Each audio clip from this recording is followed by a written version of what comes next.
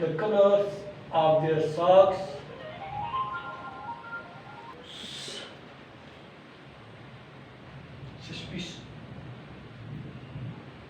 suspicion of wig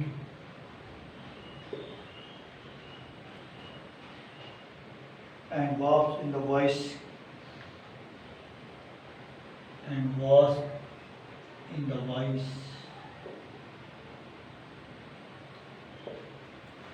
confuses the poet।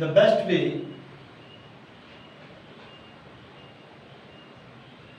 to know the poet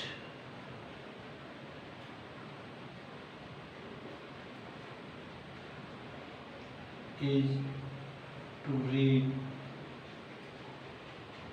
their works।